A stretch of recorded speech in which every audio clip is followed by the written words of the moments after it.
नमस्कार। शुरुआत करते हैं बड़ी खबर के साथ। देहरादून, टिहरी और ऋषिकेश में कुल मिलाकर 21 लोगों को क्वारंटाइन किया गया है। देहरादून से टिहरी पहुंचे एक डॉक्टर समेत 16 लोगों को क्वारंटाइन किया गया है।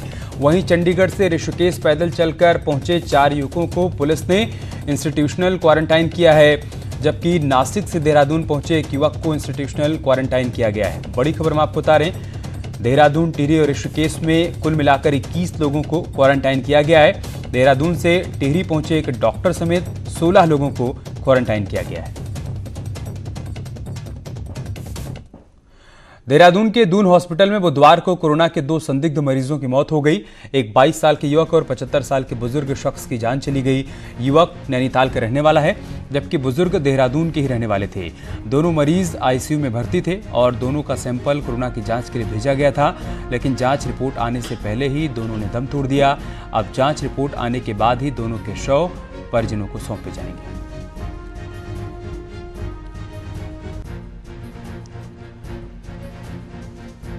और देहरादून से हमारे संवाददाता सुनील और प्रभात इस वक्त हमारे साथ जुड़ चुके हैं।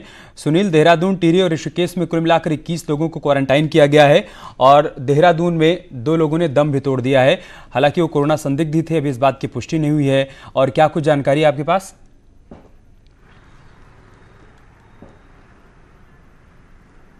देखिए अमित, लॉकडाउन के बावजूद लोगों को आने जाने का सिलसिला लगातार जारी है। चूंकि देहरादून रेड जोन में आता है, इसीलिए देहरादून से जो भी लोग अदर डिस्ट्रिक्ट को जा रहे हैं, चाहे वो ग्रीन जोन वाले एरिया हों जैसे टिहरी, उनको प्रशासन एहतियातन क्वारंटीन कर रहा है। टिहरी में कल 16 लोग पहुंचे, जिनमें एक डॉक्टर भी था जो दून से टिहरी गए थे।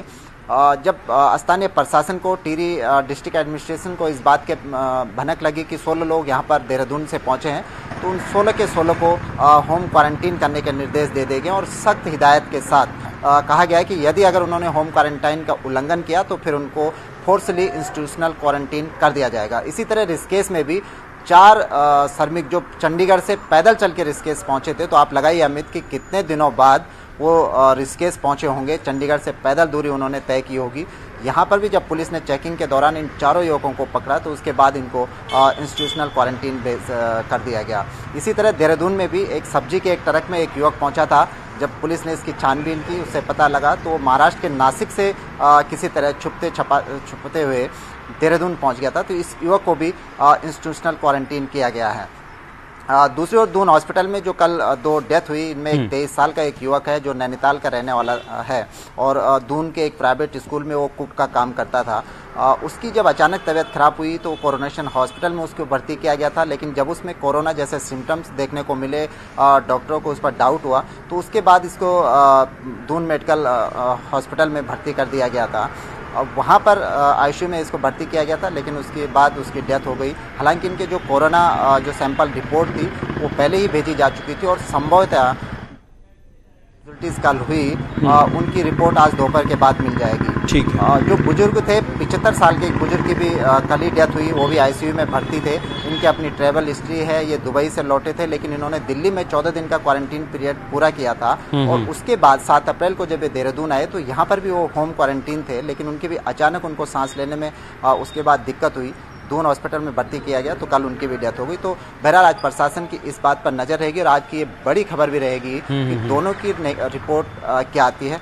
अगर कोरोना पॉजिटिव निकले तो उसके बाद नए हालात यहाँ पर पैदा हो सकते हैं। शुक्रिया सुनील, आपका हमारे साथ जुड़ने के लिए और जानकारी हम तक पहुँचाने के लिए। और अब खबर हल्द्वानी से, जहां पर वनभूलपुरा में कर्फ्यू में आज भी ढील दी जाएगी, लेकिन आज सेक्टर 1, 2 और 4 में 3 घंटे की ढील दी जाएगी। सुबह 8 बजे से 11 बजे तक जरूरी सेवाओं की दुकानें खुली रहेंगी। लोग राशन, सब्जियां, फल और दवाई खरीद सकते हैं। रमजान की तैयारियों के चलते कर्फ्यू में फिलहाल ढील दी जा रही है। कल भी सेक्टर 3 और सेक्टर 5 में ढील दी गई थी। आज सेक्टर 1, 2 और 4 में ढील दी जा रही है। संवाददाता शैलेंद्र हमारे साथ जुड़ चुके हैं। शैलेंद्र, और क्या जानकारी इस खबर को लेकर?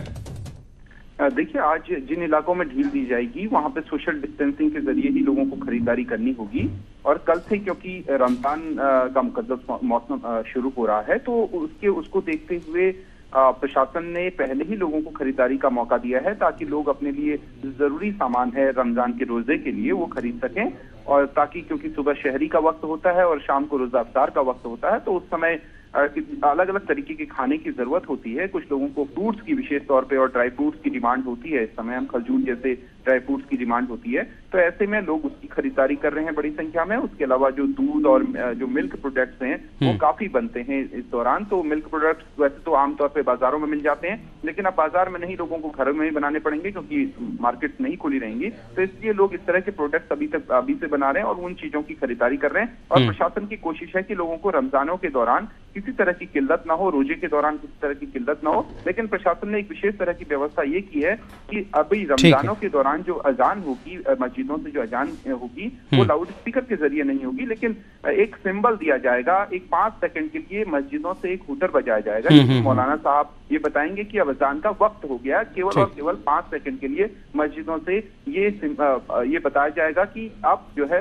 आपके यहाँ नमाज का वक्त हो गया, अब कौन सी नमाज पढ़नी है, आपको कितने वक्त में पढ़नी। शुक्रिया आपका हमारे साथ जुड़ने के लिए और जानकारी इन तक पहुंचाने के लिए। उधर ऋषिकेश में एक विदेशी ने लॉकडाउन तोड़कर खूब हंगामा किया। तिलक रोड पर यह विदेशी शख्स बिना मास्क के ही घूम रहा था और अजीब तरह की हरकतें भी कर रहा था। यही नहीं, वहां से आने जाने वाले लोगों को विदेशी डरा धमका रहा था। बताया जा रहा है कि विदेशी शख्स नशे में धुत था। बाद में पुलिस भी मौके पर पहुंची और कोरोना को लेकर एहतियात बरतते हुए काफी देर तक पुलिस उसे समझाती रही, लेकिन विदेशी नागरिक पुलिस से भी बहस करने लगा। यही नहीं, बाद में पुलिस को चकमा देकर विदेशी वहां से फरार भी हो गया। अब फिलहाल उसकी तलाश की जा रही है।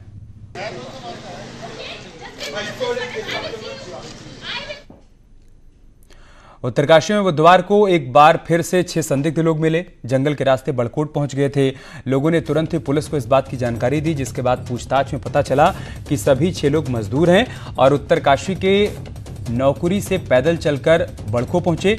ये लोग यूपी के सहारनपुर के रहने वाले हैं और सभी लोग अपने घर जा रहे थे। राशन और पैसे खत्म होने के चलते ये लोग मजबूर होकर लॉकडाउन तोड़कर बड़कोट पहुंचे।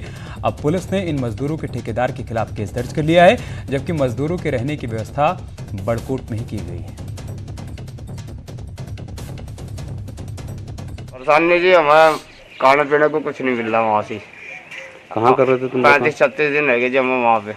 कहाँ कर रहे थे? ये नाकोरी के पास पड़ा गाँव जसपुर।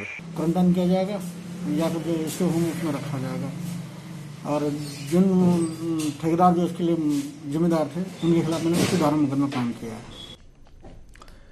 24 अप्रैल से शुरू हो रहे रमजान को लेकर पुलिस प्रशासन ने तैयारियां पूरी कर ली हैं, जिसमें लॉकडाउन का उल्लंघन ना हो और सोशल डिस्टेंसिंग का भी पूरा ख्याल रखा जाए, इस बात के आदेश जारी किए गए हैं। डीजी कानून व्यवस्था अशोक कुमार ने मुस्लिम समुदाय के लोगों से अपील करते हुए कहा है कि सभी रमजान की नमाज भी अपने अपने घरों में ही पढ़ें, जिससे सोशल डिस्टेंसिंग का पालन हो पाए। और इसके साथ ही उन्होंने सभी प्रकार के लाउड स्पीकर पर और माइक के नमाज पढ़ने पर पूरी तरीके से पाबंदी लगा दी है। साथ ही कोई भी लाउड स्पीकर बजाएगा तो उसके लिए पहले परमिशन लेनी होगी। सब अपने अपने घरों में नमाज पढ़ें और सांप्रदायिक सौहार्द बनाए रखें। जहां तक संभव प्रशासन उनका सहयोग करेगा, किंतु किसी भी परिस्थिति में लॉकडाउन का उल्लंघन नहीं करने दिया जाएगा। उधर टिहरी में भी न्यूज 18 की खबर का बड़ा असर हुआ है। राजस्थान के कोटा से लाए गए छात्रों को पहले सीधे घर भेज दिया गया था, लेकिन अब उन्हें बाहर लाकर इंस्टीट्यूशनल क्वारंटाइन कर दिया गया है। 5 छात्र मंगलवार को ही टिहरी पहुंचे थे और अब उन्हें जीएमवीएन के गेस्ट हाउस में क्वारंटाइन किया गया है। फिलहाल सभी छात्रों की तबीयत ठीक है।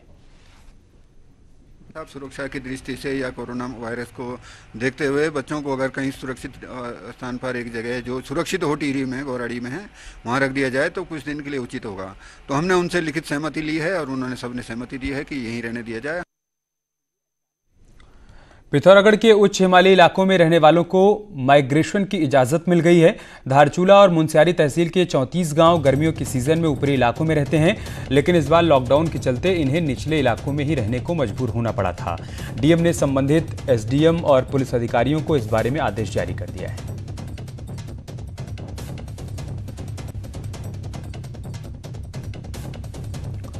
तो ऐसे तमाम लोग थे जो कि मैदानी इलाकों से पहाड़ी इलाकों में जाया करते थे, लेकिन चूंकि लॉकडाउन था, ऐसे में किसी भी प्रकार से घर से निकलने पर मनाही थी।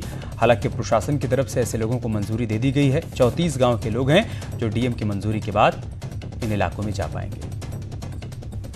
उच्च हिमालय क्षेत्र में जो कृषि कार्य करने के लिए निवासी जो है कार्य करना चाहते हैं, ऐसे समस्त ग्रामीणों को जो है उस कार्य की अनुमति रहेगी। इस संबंध में जो है सभी उप जिलाधिकारी स्तर के अधिकारियों को सूचित कर दिया गया है, पुलिस अधिकारी को सूचित कर दिया गया है।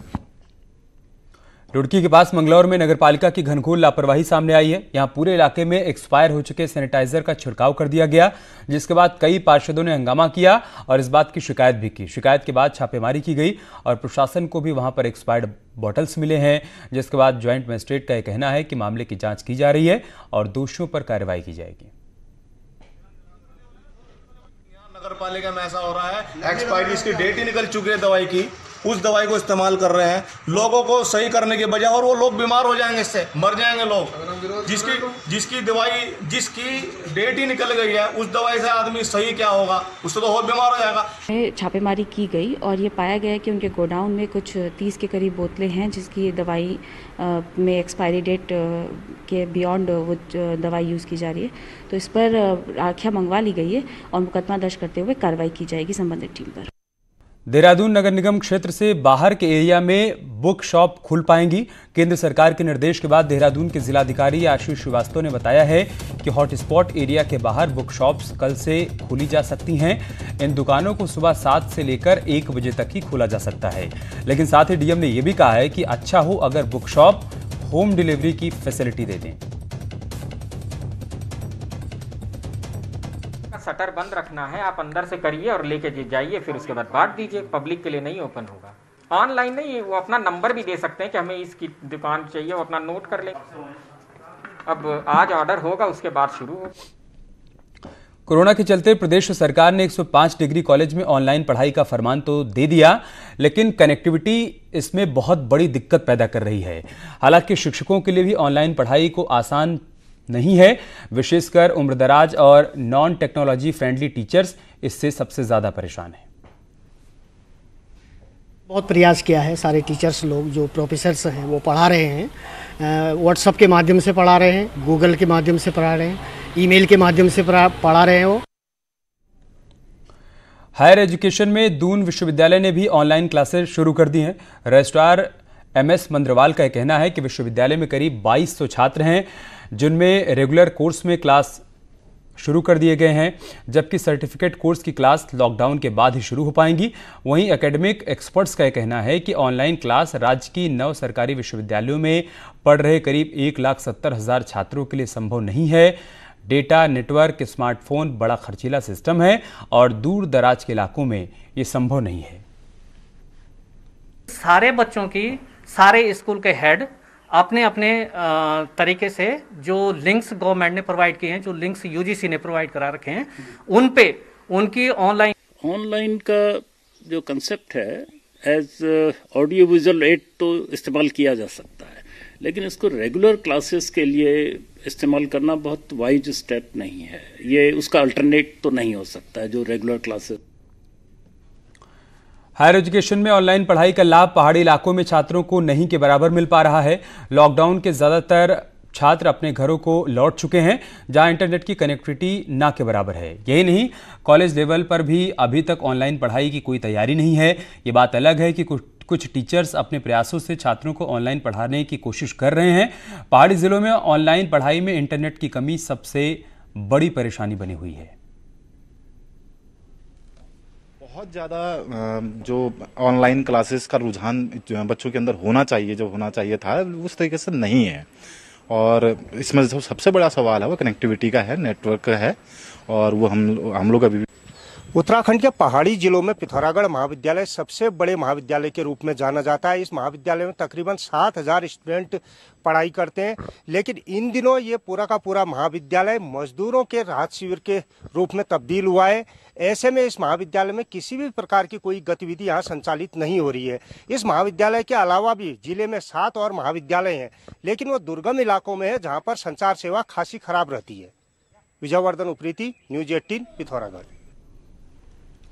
डिग्री कॉलेज में ऑनलाइन पढ़ाई को लेकर श्रीदेव सुमन विश्वविद्यालय के VC का कहना है कि गाइडलाइंस जारी होते ही काम शुरू हो जाएगा। विश्वविद्यालय के 114 निजी और 53 सरकारी कॉलेज में ऑनलाइन पढ़ाई हो रही है।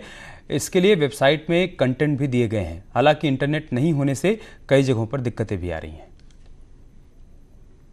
मुझे बहुत खुशी है कि विश्वविद्यालय के सभी कॉलेजेस ने ऑनलाइन व्यवस्था के प्रयास शुरू कर दिए और अब बहुत अच्छी ऑनलाइन व्यवस्थाएं उन्होंने कर दी हैं और ऑनलाइन क्लासेज चल रही। उत्तराखंड के उन छात्रों को बड़ा झटका लगा है जो दिल्ली या फिर मुंबई जाकर पढ़ाई करना चाहते थे, क्योंकि इस बार बाहर जाकर पढ़ाई करना एक सपना रहने वाला है।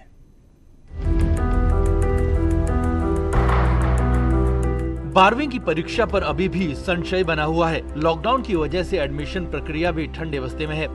कई छात्र एडमिशन के लिए दिल्ली, मुंबई, पुणे जाना चाहते थे, लेकिन लॉकडाउन की वजह से न तो बोर्ड एग्जाम पूरे हो पाए हैं और न ही अभी स्थिति साफ है। छात्रों को अब दूसरे राज्यों में एडमिशन की राह भी मुश्किल लग रही है। मतलब था बिहार जाने का था, हमें दिल्ली के लिए था और पुणे के लिए भी बहुत सारे प्लान्स बनाए थे। सारे प्लान्स अब पानी में, अब कुछ होगी नहीं। अब एग्जाम्स भी होंगे तो अब देखते हैं किस स्तर में हमारा वो चेकिंग होगी और हम कैसे आगे बढ़ेंगे, परसेंटेज कैसी आएगी। वहीं उत्तराखंड में भी इस बार एडमिशन प्रक्रिया बदलने की उम्मीद है। संस्कृत विश्वविद्यालय ने घर बैठे एडमिशन शुरू कर दिए हैं। वहीं दून यूनिवर्सिटी पहले जहाँ रिटन एग्जाम लेती थी, तो वहीं अब मेरिट बेस पर एडमिशन देने की तैयारी है। उसके लिए हमने नंबर फ्लैश किया हुआ है। उस नंबर पर बातचीत करके आप जिस भी विद्यालय में प्रवेश चाहेंगे वो आप वहां प्रवेश ले सकते हैं। बाहर जाने की आवश्यकता नहीं है। प्रायः विद्यार्थी बनारस जाने की होड़ में रहते हैं, कुरुक्षेत्र जाना चाहते हैं या अन्य अन्य विद्यालयों में, संस्कृत विद्यालयों में जो नामी गिरामी विद्यालय हैं उनमें अगर प्रवेश चाहते हैं तो हमने उत्तराखंड में ही ये सारी व्यवस्था ऑनलाइन कर दी है। विश्वविद्यालय ने ये अभी इस पे अप्रूवल मिलनी बाकी ऑनरेबल वाइस चांसलर की, लेकिन हमने ये प्रपोजल बढ़ा दिया है कि इस बार दिल्ली यूनिवर्सिटी की तरह या अदर सेंट्रल यूनिवर्सिटी की तरह हम लोग on the basis of merit intermediate minimum qualification पे जो है उसके मेरिट पे जो है बच्चों को एडमिशन देंगे। लॉकडाउन के चलते इस साल उन छात्रों की मुश्किलें बढ़ सकती हैं जो दूसरे राज्यों में पढ़ने के सपने देख रहे थे। वहीं एडमिशन प्रक्रिया बदले जाने से दूसरे छात्रों के लिए कुछ आसानी भी हुई है। न्यूज़ 18 के लिए देहरादून से भारती सकलानी की रिपोर्ट। कोरोना काल में जमातियों की गलती अब आम समुदाय पर भारी पड़ रही है। पहले कुछ जगहों पर सब्जी और दूध लेने से लोगों के द्वारा परहेज करने की बात सामने आई है।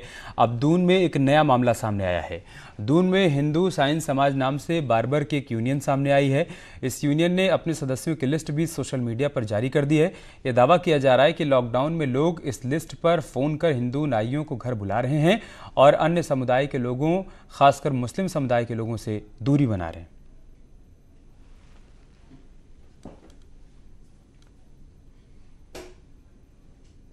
कोई आदमी घर में सेव नहीं बनाता तो उसे तो हफ्ते में 2 बार तो बनानी है, तो उसकी वजह से दिक्कत हो रही। फिर बाल भी बड़े हो रहे। अब जब बाल बड़े हो जाएंगे तो पागल भी हो सकता है आदमी, गर्मी हो रही। ऐसा है जी, जब से हमने लिस्ट डाली है तो मैक्सिमम फ़ोन जैसे आते हैं कि भाई साहब हमें बाल कटवाने हैं, शेविंग करवानी है और बड़ी दिक्कत हो रही है, तो उसमें जो है आप आ जाएंगे।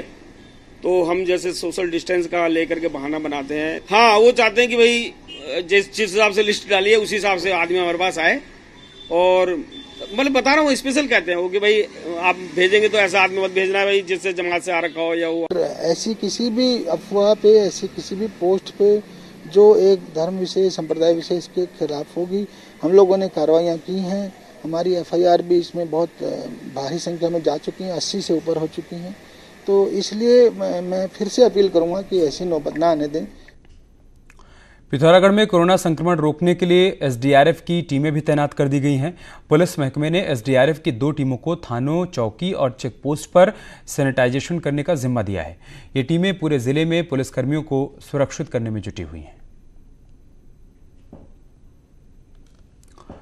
कोरोना काल में देश के प्रहरी भी मुस्तैदी से सेवा दे रहे हैं। चमोली में इंडो चाइना बॉर्डर के पास BRO के जवान विपरीत परिस्थितियों में देश की रक्षा कर रहे हैं। यहां माड़ा के पास सड़क पर ग्लेशियर आया है, जिसे हटाने के लिए BRO के जवान जुटे हुए हैं।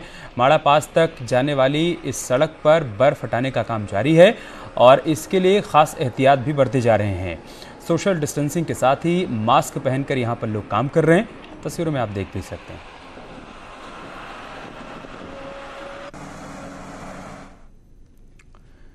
लॉकडाउन के बीच पौड़ी के जसपाल रमोला अपनी कलाकारी से बेजान लकड़ियों में जान फूंक रहे हैं। जसपाल दुकान चलाते हैं, लेकिन लॉकडाउन में अपने मूर्तिकला का शौक पूरा कर रहे हैं और लकड़ियों को खूबसूरत कलाकारी का रूप दे रहे हैं।